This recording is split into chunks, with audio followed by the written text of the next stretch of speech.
Tinder Sky by Emily W. Daley. Read for you by Deborah Holm. Chapter 1. Miss Blackwood, did you hear what I just said? Yes, I heard what you just said, I replied, crumpling the small slip of pink paper in my hand. Despite my answer, Dr. Caswell seemed to feel the need to repeat himself. I said you failed your last examination. If you don't retake and pass this test by next week, you will lose your scholarship. Now, that being said, I'm sure you'll want to reevaluate your plans. Dr. Caswell's office was littered with folders, books, and dirty coffee mugs. His crumpled suit was as wrinkled as his face. I was standing in his sunny office where the archtop windows opened up to the sparkling bay below. From here I could see the several bridges that spanned the bay connecting the two land masses together. Countless boats were floating out there, all looking like toys from this height. I caught sight of one ship with a gigantic sail. Realizing that this may be the very boat that Clays would be boarding this afternoon, I felt yet another stab of panic. Professor, I said, carefully placing the pink paper into my purse for its own protection, I have no choice but to return home, today, this very minute. Can't you give me 4 weeks? I can be back by then, I know it. 4 weeks, he laughed. The semester ends in 2. But if you are determined to leave now, you may tell your uncle that you may return in the fall to repeat your last semester. But no scholarship this time? No. I collected my school bag. I seriously doubt you should expect to see me again next fall. I shot out my hand. Thank you, Professor, for making my life even more complicated than it needed to be this morning. He reached out amiably and shook my hand. Miss Blackwood, I can hardly take credit for your complicated life. If you and I do not meet again, may I offer you one piece of advice? There's something to be said for a quiet night spent at home doing homework. It is astonishing how much better one can do on a test by simply studying.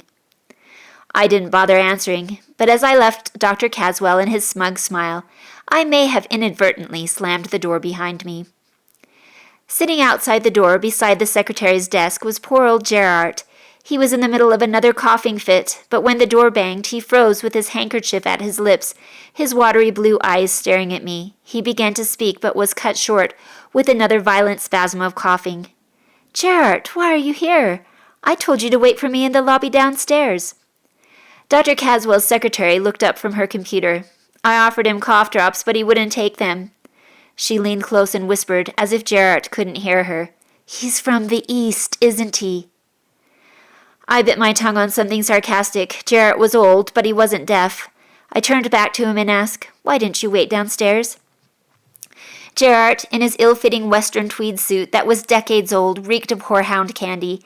It was the only thing he ever took for a cough. Well, he coughed and then chuckled helplessly.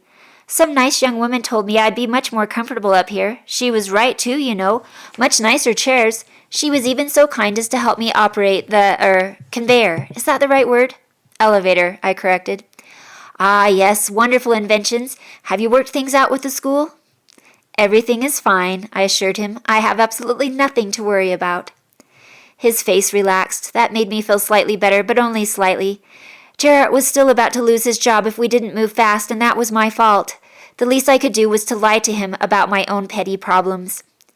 Gerard was as old as Dr. Caswell, but there was a distinct difference between the two men. Dr. Caswell was an established man in his profession. He had a reputation as well as tenure which made it possible for him to sit back in his spacious office and smile patronizingly at his students.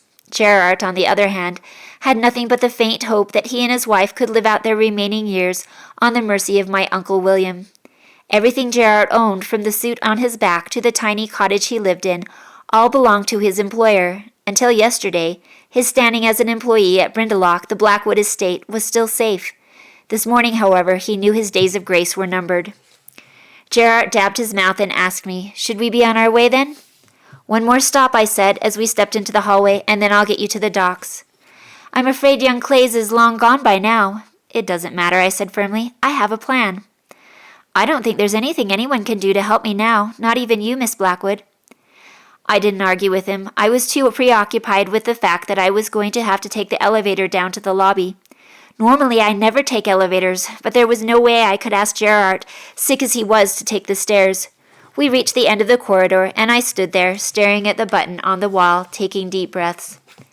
I think you pressed that button to make it work, Gerard said helpfully. I smiled grimly. Yes, I know. Shall I press it? I took another deep breath and reached out and pressed the button. Such nice conveniences, these conveyors, Gerard said, as we waited for the doors to open. Maria always said she'd like to ride, but he interrupted himself with his own cough, a ripping, saw-like sound that no one liked to hear in an old man. I fumed silently. What was Uncle William thinking, sending Gerard all the way to Audleton in this condition? Gerard should be at home in bed, not running errands and chasing after clays hundreds of miles from home. The elevator opened and Gerard walked inside. Balling my hands into fists, I made myself follow. I jabbed the button for the ground floor and let the doors close like two conjoining hatches on a silver vault.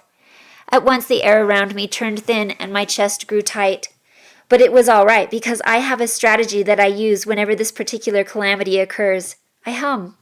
Call it a defense mechanism, if you will, but it's the only thing that seems to work for me. As long as the situation is temporary, it keeps my mind from focusing on suffocating. Gerard didn't seem bothered by the noise coming from my throat. He knows me too well to be surprised by my little eccentricities.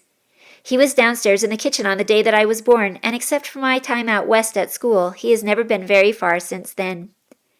After a safe amount of time had passed, I allowed myself to look up at the electronic numbers that indicated the floors we were passing. I did a double take. 5? We were only on floor 5? I started to hum louder. Steady, I told myself. No need to look like an idiot even in front of Gerard. Not that Gerard wouldn't forgive me for being an idiot. He loved me too much. I'd have swapped him for my uncle any day. I began to touch each of my fingers with my thumb over and over. Hum, hum, hum, 4th floor. Hurry, hurry, hurry. 3rd floor. I started using the fingernail of my thumb against my fingertips. If I dug hard enough, it almost hurt enough to make me forget that there wasn't enough air to breathe in this little box.